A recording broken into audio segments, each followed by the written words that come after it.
tumekuwa tukipata kesi kadhaa, na juzi tumepata hiyo kesi ya mtoto ambaye alijeruhiwa kooni, na kazi hiyo umeifanya wenyewe hapa. Huduma ambayo haikuwepo mwanzo, ilipaswa kwamba mtu apewe rufaa kwenda Bugando, Muhimbili na pengine nje ya nchi.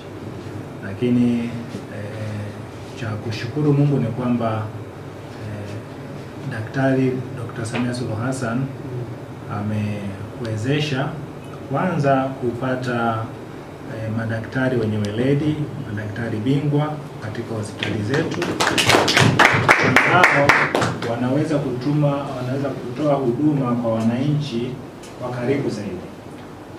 Ile kesi ambayo imetokea, kama tusingekuwa na daktari bingwa hapa Kitete, manake kwa hatua aliyokuwa amefikia tusingekuwa naye leo.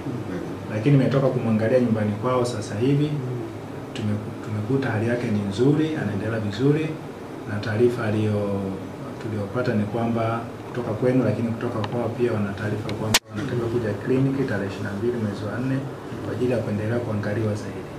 Na kwa hali ambayo tumeiona na kwa historia ambayo tumeelezwa namna alivyojeruhiwa, ni kwamba kama tusingekuwa na huduma hiyo hapa, tusingekuwa na huyo mtoto. Kwa mimi nimekuja kwa ajili ya kuwashukuru kwa kutoa huduma hiyo nzuri kwa huyo mtoto. Kwa kweli kama serikali tunaona kwamba tunaona ule umuhimu na yale manufaa ya kuwa na madaktari bingwa kwenye sekta mbalimbali, ikiwemo hiyo ya ENT. Kwa tunashukuru sana, na zaidi ya yote kitu ambacho pia kimenifurahisha hapa, unajua kwamba kila kitu kinakuwa na progress.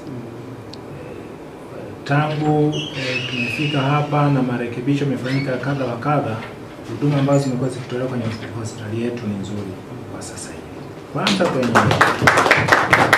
kwenye huduma kwa wateja, lakini pia huduma zinazotolewa na madaktari wetu ni huduma nzuri. Malalamiko ambayo nilikuwa nayapata mimi kama mkuu wa wilaya zamani, sasa hayapo. Kwa kesi hizo zimepungua sana. Ukizipata zile za kawaida ambazo ni za uelewa, lakini critical kwamba ni issue ambayo either nurse au daktari au management imefanya jambo kwa mteja, hiyo sijaipata. Kwa hiyo nimeona kwamba kama mtumishi wenu kwenye wilaya hii, ni vizuri mtu anapofanya vizuri akapongezwa.